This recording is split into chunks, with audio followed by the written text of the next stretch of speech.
to our next big Bible story, and we are slowly working our way through my big Bible. But isn't the Bible amazing? Haven't we read some incredible stories? Today is another day for an incredible story, and this one is called Abraham and Sarah Have Faith.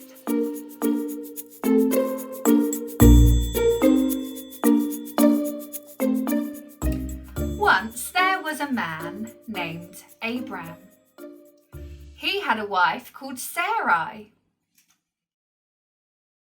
God had promised Abraham and his wife Sarai that one day they would be parents, even though they were very old and had no children.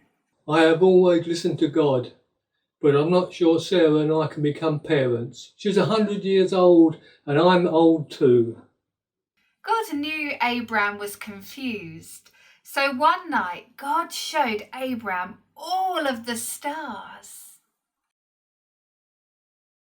Abraham, look at the stars. That is how many children you will have. That's a lot of stars in the sky and I can't count them all. Quite a few years later, when Abraham was 99, older than even your grandparents, God decided to change Abraham's name to Abraham, which means father of many. He also changed Sarai's name to Sarah. God keeps telling me I'll be a father of many, but I just don't see how this can happen.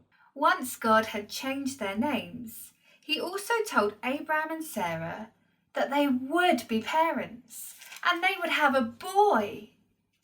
This time, Abraham laughed so hard he fell on his face. It was hard to believe that he and Sarah would have a child in their old age.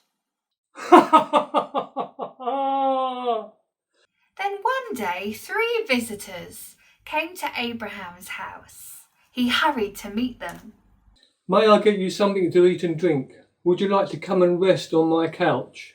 The visitors agreed, so Abraham bought them some fresh bread, milk and hamburgers.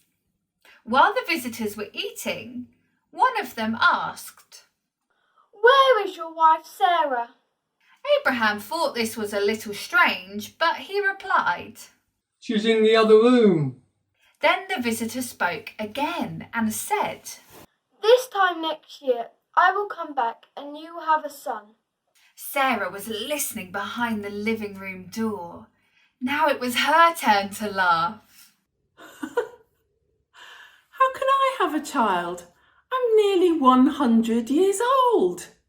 Later, when the visitors had left, Abraham and Sarah realised that they had just heard a message from God. Wow, maybe it's true after all. A year later, Sarah did have a boy. She and Abraham named him Isaac, which means he laughs. They were very excited and remembered to thank God for Isaac. Thank you, God.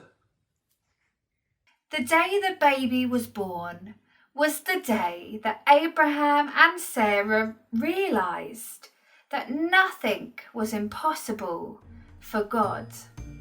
He keeps his promises. The end.